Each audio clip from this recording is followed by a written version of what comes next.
জীবনে বিপদ কখনো বলে কয়ে আসে না, এই কথাটা একদম ঠিক। জানেন, আজ এই পরিস্থিতির সম্মুখীন না হলে হয়তো বুঝতামই না বাস্তব জিনিসটা কি। তার মধ্যেও এত কিছুর আয়োজন কিসের, সেই নিয়ে আজকের আয়োজন। আশা করি ব্লগটা দেখবেন, ভালো লাগবে।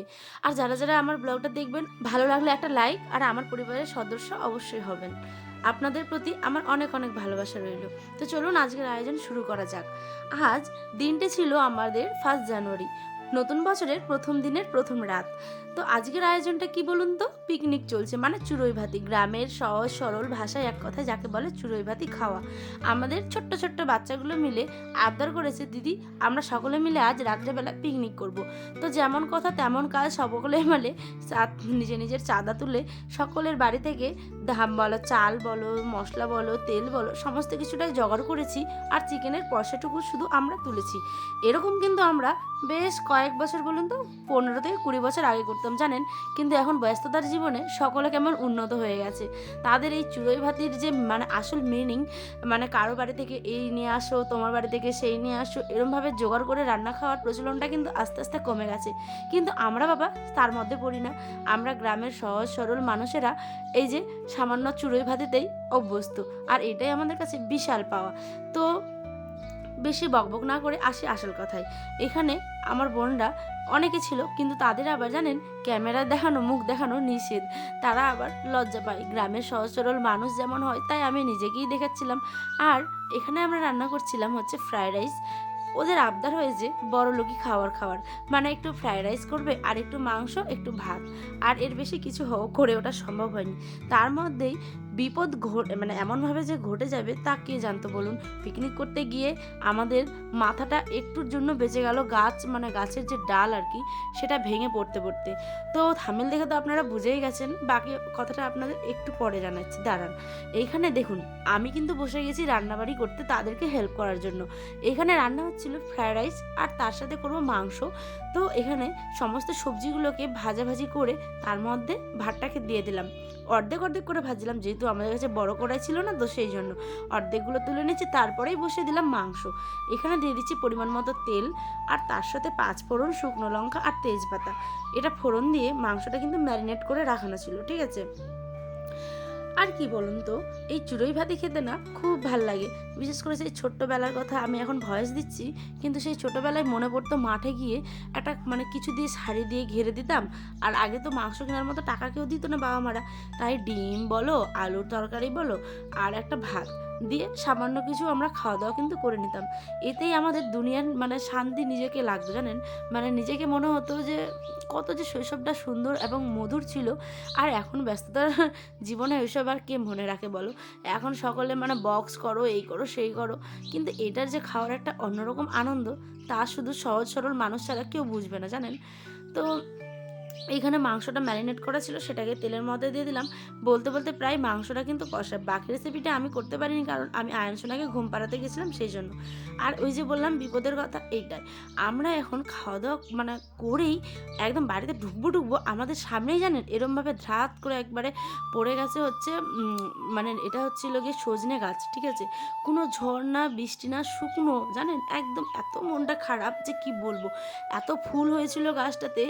আর গাছ কত কষ্ট করে যে লাগানো হয় আমি জানি, আমার মানে বাড়ির লোকরাই জানে, কারণ আমরা গাছ লাগাতে প্রচুর ভালোবাসি, ঠিক আছে। আর আমার মা কিন্তু নিজে হাতেই গাছটা লাগিয়েছিল।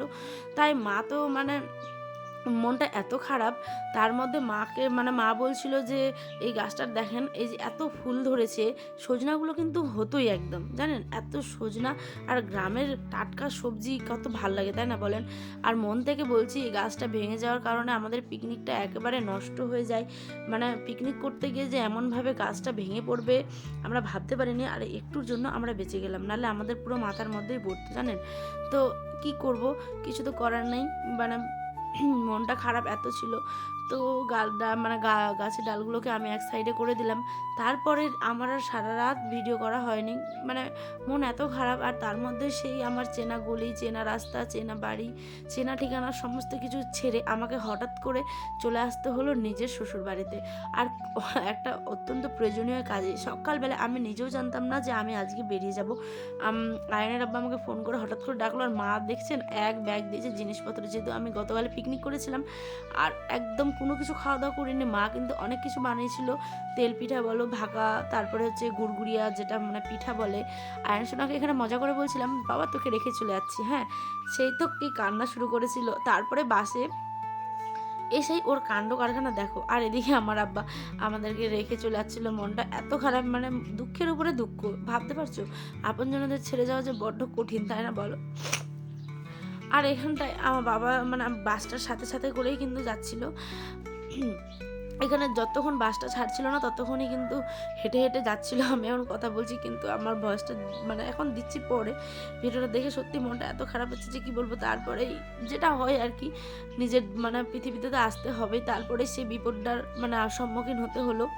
তো ভাড়াটা দেওয়ার পরে বাসটা আমাদের অর্ধেক রাস্তায় খারাপ হয়ে যায়। এটা হচ্ছে চাঁচল টু রায়গঞ্জের বাস, ঠিক আছে, মানে সরকারি বাস, পাবলিক, হ্যাঁ সরকারি বাস ছিল না, পাবলিকে উঠেছিলাম। তো অর্ধেক রাস্তায় বাসটা খারাপ হয়ে যায়। তো কি বলবো বলো, কিছু করার নেই। বিপদ কি আর বলে কয়ে আসে?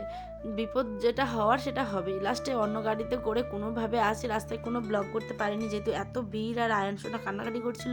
তারপর ওর আব্বা আসলে আসার পরে পরেই একটা দোকানে ঢুকে গেলাম। সেটা হচ্ছে আয়নের আব্বার যেহেতু দোকানও আছে, ঠিক আছে, আমাদের একটা মানে কম্পিউটারের দোকানও আছে। তো সেই জন্য জিনিসপত্র কেনাকাটি করার ছিল। তো ওই অনেক মাল কিনলো আর আমি ওখানে দাঁড়িয়ে আয়নকে দেখাচ্ছিলাম, ঠিক আছে। কিন্তু আয়ন যে রাগ করেছে, অভিমান, ওকে একটু তখন আমি একটু ধমক দিয়েছি বলে ওই আর ক্যামেরার দিকে দেখেইনি। তারপরে আমাদের এখানে ব্যাগ কিনতে যেতে হলো, যেহেতু অনেক মাল এক ব্যাগে আটেই না, সেই জন্য আরেকটা ব্যাগ নিয়ে আসলো আয়নের আব্বা।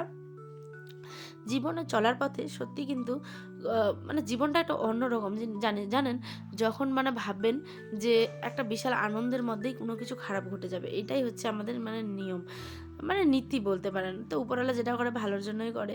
তো ওটা হয়, আমরা একটু জন্য বেঁচে গেলাম, কি আর করা যাবে। তারপরে সেই বাড়ির আমার মানে স্ট্যান্ড আর কি, এখানে আমরা যে মাজন করি, যেটা মাজন শেষ হয়ে গেছিলো, আয়নের আব্বা মাজন করছিল। আর আয়ন সোনা তো পুরো ঘুমিয়ে গেছে।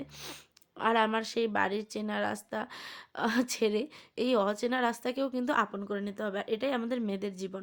অচেনা গলি, অচেনা রাস্তা, অচেনা সমস্ত কিছুই একটা সময়ে গিয়ে কিন্তু আপন হয়ে যায়, তাই না? আর এই জায়গাটা আসার জন্য কিন্তু অটোমেটিক ব্যাকুল হয়ে যাবে মনটা। তোমরা যারা সংসার করো বা বেশি দিন দেখবে কোথাও গিয়ে থাকলে না, নিজের সংসারের একটা অন্যরকম টান থাকে।